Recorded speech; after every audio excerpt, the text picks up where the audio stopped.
Renan Santos. Renan Santos. Renan Santos. Do Renan Santos. Ele é o nome que mais cresce nas redes sociais atualmente, liderando o engajamento percentual em plataformas como o TikTok. Flávio Bolsonaro condicionou a participação dele em debates televisivos à ausência do pré-candidato Renan Santos. Mas, dito isso, é um cenário de guerra. Sendo um dos principais artífices das manifestações que redefiniram a política brasileira da última década, incluindo o impeachment de Dilma Rousseff, por rejeitar tanto o PT quanto o bolsonarismo. Agora, no comando do recém-criado Partido Missão, ele tenta converter sua força digital em votos, apresentando uma proposta de oposição focada no combate ao crime organizado e em reformas estruturais profundas.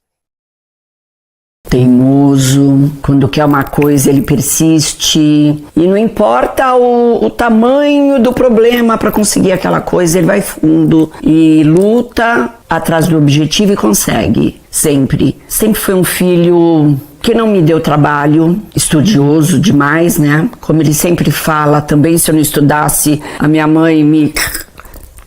eu era uma mãe um pouco chata, mas era pro bem dele e deles, né? Dos meus três. E às vezes você fala, Renan, ele tá lá. Não, porque... Renan, sim. Então assim, ele tem esse foco e esse objetivo e ele vai atrás do que ele quer, não importa as dificuldades. O Renan, essencialmente, é um nerd. Por que eu digo isso? Morei 18 anos da minha vida no mesmo quarto com ele e trabalhei sempre com ele também. O Renan devia ter uns 4, 5 anos, 4 aninhos. Ele sabia todas as marcas de carro e os modelos. Ele saía na rua, ele falava, olha, esse é o Uno da Fiat. Mas todos. E daí ele foi especificando para pneu e a coisa ia crescendo. Era muito interessante, assim, a curiosidade dele e a facilidade em aprender, né? Desde pequenininho. Acompanhei todas as fases da vida dele, acompanhei a época que, por exemplo, ele fez faculdade e ele fez militância política na faculdade. Ele basicamente largou a faculdade só para fazer militância política. Ele sempre amou isso, ele sempre se dedicou muito a isso. Na verdade, ele sempre se dedica a tudo que ele faz, seja do hobby ou seja do trabalho. Eu gostava, mas ao mesmo tempo às vezes me preocupava, porque lá era assim extremamente de esquerda e ele vinha com uma proposta de direita. Eu lembro muito da gente sentado escolhendo o nome do movimento que ele estava criando lá, que era Resgate. A gente sentado juntos e inclusive ele desenhando o símbolo que ele queria do resgate. E o final, depois ele teve uma grande decepção.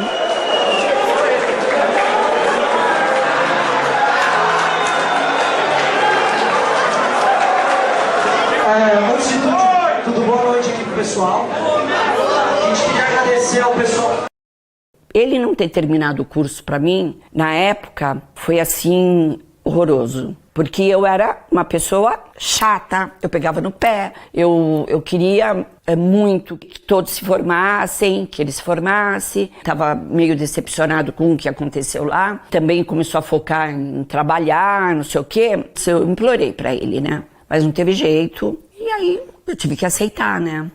Ao mesmo tempo que ele é um sujeito estudioso, ele não é um estudioso introvertido, ele é um cara que quer levar em frente as suas inspirações. A bem é verdade, trabalho e hobby para ele são a mesma coisa. O que dá prazer pro Renan é o trabalho. Então tudo que é um estímulo mental pro Renan, tudo que é algo difícil também de ser alcançado, é o estímulo dele. Quando ele foi aprender guitarra, ele aprendeu sozinho, ele aprendeu a cozinhar sozinho. Ele é um cara inspirado, muito rápido nas suas... super eloquente nas suas criações. Eu acho que a coisa mais interessante de tudo é como ele tem ideias rápidas. Parece que ele tá plugado. Se existe algo divino, ele é um cara que tá plugado diretamente com isso. E ele aflora isso. Parece que a guitarra para ele é um instrumento do cara que tá sendo um instrumento da outra coisa para passar a ideia adiante artisticamente. Qualquer tipo de coisa que o Renan gosta de fazer, e por isso que eu falo que ele é nerd, ele se aprofunda, ele estuda, ele vai longe, ele tenta, sei lá, criar um link do que ele está fazendo com o Império Romano, com a Grécia Antiga. Ele se inspira muito em Alexandre o Grande, como ele sempre diz, e eu acho que ele tem essa característica em comum com Alexandre o Grande que fica muito clara agora quando ele está rodando o Brasil, de absorver culturas, de se interessar por cada costume, pela culinária, pela história de cada lugar pelo qual ele vai, de não só levar e deixar a marca dele por onde ele passa, mas também deixarem uma marca nele dos lugares que ele passa e ele levar isso adiante. Em tempos de Odisseia do Nolan, o Renan é meio que o nosso Homero, assim, a epopeia do MBL é algo surreal e eu acho que é algo que vai ser contado por gerações. Como a gente conseguiu fazer isso? Acho que é a melhor característica do Renan.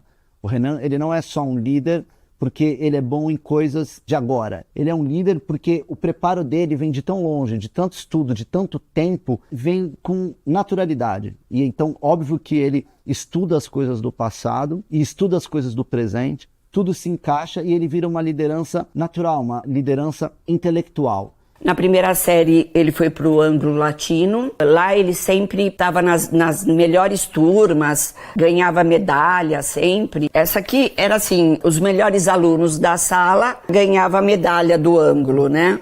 Então ele tem, e a gente tem outras também. Quando ele identifica uma pessoa, ele gosta de uma pessoa, ele automaticamente já aprova essa pessoa, já joga essa pessoa numa fogueira do bem. De que assim, eu sei que você é capaz, ainda que você imagine que não, e ele te coloca ali numa situação. Isso aconteceu não só no primeiro dia, mas basicamente até hoje. Ele, ao mesmo tempo que é um gerente, né, por assim dizer, e sempre foi do movimento, sempre foi um cara de bastidor, ele também tem a capacidade de estar na linha de frente. Ele sabe as dores e ele sabe as habilidades que você precisa para estar nas duas áreas. Tanto você tá ali no background, estando ali dando suporte, né, levantando a bola para os outros chutarem, como ele também sabe ser um jogador da linha de frente, ele sabe ser um homem na arena. Ele sempre foi o cara que encheu o saco falando que o pessoal tinha que chegar no horário, porque ele sempre quis puxar muito a galera, porque ele sabia que todo mundo conseguia entregar muitos. Só que o problema é que você tem que ficar em cima das pessoas, e ele é um cara que ele é muito bom nisso. E ele sempre faz tudo com muito entusiasmo, né? Ele tem os seus picos de entusiasmo com determinadas coisas que ele gosta muito, ele se foca naquilo, ele tem um projeto, ele vai com aquele projeto até o fim, aí depois ele já se empolga com outro projeto. E uma outra coisa, né? Gravar vídeo com o Renan é sem TP, tá? Não imagina que você vai gravar um videozinho e vai ter TP. Ele, não. Você tem que aprender o que você tá falando, você tem que falar com propriedade e confiança.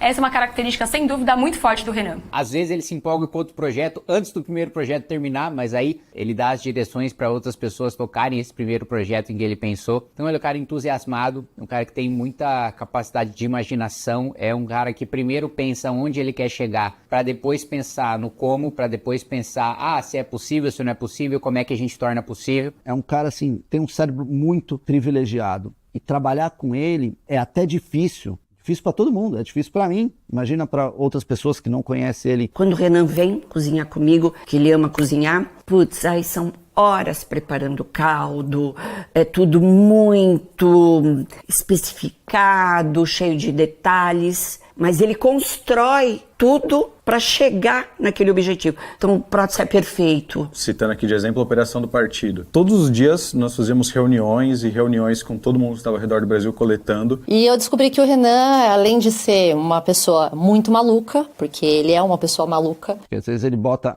determinadas metas que são até difíceis de serem alcançadas. Todo mundo fala, não consigo fazer isso, mas ele sempre vai forçar a gente a seguir metas que são muito grandes. Tem, né, meio pastelaria. Mas funciona porque ele faz com que todos nós, né, que a gente possa entender a cabeça dele e acreditar que aquilo que ele está falando vai acontecer, né? Isso faz com que as pessoas elas comecem a entregar mais do que eles normalmente entregariam. Justamente por ser difícil, se a gente não alcança, a gente chega muito próximo. Ele puxa todo mundo a ser um pouco parecido com ele. Todo mundo que sempre está envolvido com o Renan acaba vivendo sob uma pressão, mas é uma pressão boa. Ele tira o melhor de todo mundo. Eu penso muito mais na maneira como chegar lá e às vezes colocando até entraves dentro da minha própria cabeça, e ele não, ele fala, não, eu quero chegar nesse destino, e ele arranja uma maneira de chegar até esse destino. Ele é quem inspira todos nós, né? Ele que faz o motor girar. Para mim o Renan é realmente a alma, ele é o espírito do MBL, não só do MBL como da missão. E também eu falo, não, tá pronto, vamos comer. Ele, não, tem que criar essa casquinha, porque também não é só preparar o caminho para chegar no objetivo. O objetivo tem que ser perfeito. Num país onde a presidente da República e setores da imprensa falam que o impeachment pertence ao Eduardo Cunha. Aí pergunta que fica, esse impeachment é seu ou do Eduardo Cunha?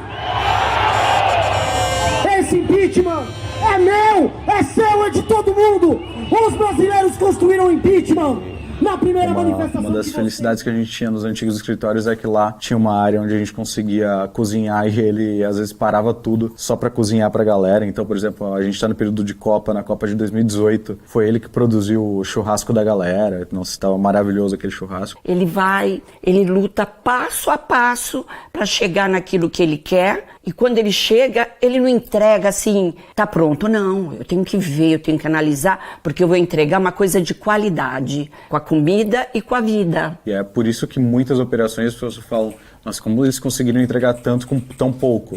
É exatamente isso, é o Renan puxando a galera, colocando metas malucas e no final dá certo. Tanto inspirando as pessoas pela causa, né, fazendo com que várias pessoas, vários doadores financiassem o movimento porque acreditavam no impeachment da Dilma, por exemplo, no momento inicial, como de outras maneiras também, olha, materializando aquilo que a gente ia fazer. Na nossa primeira manifestação, a gente mostrou exatamente onde a gente ia gastar o dinheiro, que era no caminhão de som, que era num modelo diferente das manifestações de 2013, que estava todo mundo no chão. Eu acho que o caminhão, ele deu a possibilidade da gente construir um discurso político, não ser só palavra de ordem, ser uma coisa com começo, meio e fim, e ele materializava que as pessoas viam aquilo, viam onde é que o dinheiro seria colocado, gostavam da ideia de ser colocado lá. Eu tive o prazer de acompanhar o crescimento da MBL esse tempo, desde 2013, 2014, desde os protestos. O partido ou grupo se transformou numa empresa que chama muito atenção para quem está acostumado a trabalhar com o setor privado. De 2017 a 2020, pode não parecer, mas o movimento ele era muito menor do que ele é hoje. Ele sequer tinha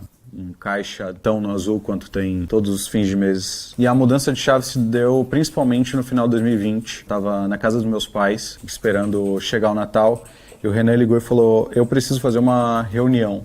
Saí de casa, tive que vir aqui para exatamente esse escritório, conversar com o Renan na véspera do Natal. Não tinha nem segurança trabalhando. E ele tinha um plano, que era que ele queria lançar um curso de formação de pessoas para elas serem porta-vozes do MBL. Depois dele ficar desenhando, ele desenhava muito porque ele queria mostrar todos os processos, a gente tinha um plano de que a gente montaria na virada do ano tudo o que se tornou a Academia MBL. O Renan trouxe uma visão de business, ou seja, ele começou a trazer produtos para o movimento que tanto auxiliavam na questão de criar uma militância e criar também uma classe de trabalho dentro do movimento. A Academia MBL foi, de fato, mudança de chave do MBL porque ela trouxe, de um lado, pessoas que antes só eram espectadores e acompanhavam o movimento nas redes sociais, a se tornarem porta-vozes de fato. Ou seja, memeiros, roteiristas, escritores, existe toda uma geração de pessoas que trabalham no movimento que foram criadas, por exemplo, pela academia. E, por outro lado, ela foi a mudança de chave também financeira do movimento. Tanto a Valete quanto a Valete Plus são ferramentas de comunicação e ferramentas culturais absolutamente impressionantes. Passei a ser eleitor da Valete e chama atenção um partido conseguir fazer alguma coisa dessa qualidade. E, acima de tudo, uma coisa que o político não tem noção, como é que é você tocar uma empresa com 30, 40, 50 pessoas, programadores, administrativo. Isso, no fim, juntando com a revista Valete, se tornou o Valete Plus, que é o nosso aplicativo que hoje está em todas as lojas de dispositivos móveis. No exterior, nós criamos a nossa própria comunidade com nossas próprias regras, sem depender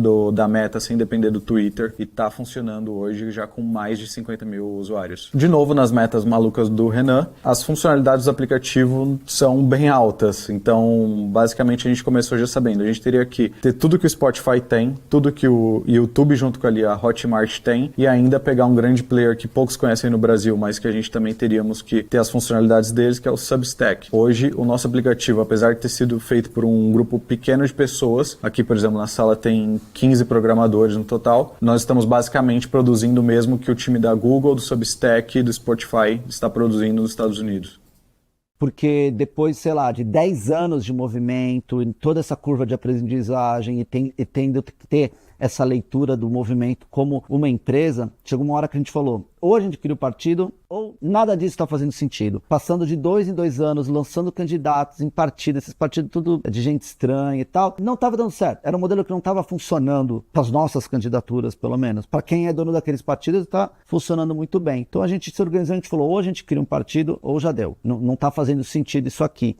A construção completa da administração de um partido político, da experiência de fazer política, o Renan teve durante todo esse tempo, mesmo de articulação política, experiência dentro do Congresso, na época do impeachment e depois, na época do governo Temer, para aprovar a reforma trabalhista, para aprovar o teto de gastos. O Renan tinha esse contato constante com os deputados, com os senadores e ajudou na construção de tudo isso, né? De derrubar a Dilma e depois de aprovar reformas para o nosso país, ao mesmo tempo em que ele articulava as nossas candidaturas nos bastidores, né? E tinha um papel decisivo nas escolhas que a gente fazia de partidos, de estratégia para vencer as eleições. Então, todo esse conhecimento, todas essas pessoas que começaram a trabalhar conosco, se desenvolveram, melhoraram nas suas aptidões, elas se uniram e formaram um partido, assim, do jeito mais barato possível e eficiente. A gente gastou muito pouco e tudo isso, de novo, através ali da cabeça do Renan, lançando metas, dando ideias que nem ele próprio sabia como executar, mas ele passou os objetivos para essas pessoas, Couto, para Fernanda, para tantas outras pessoas ali do partido, e elas acabaram executando. Pelo menos durante todo esse período que eu estava com ele, ele tem 12 anos de experiência política. Então não é um cara que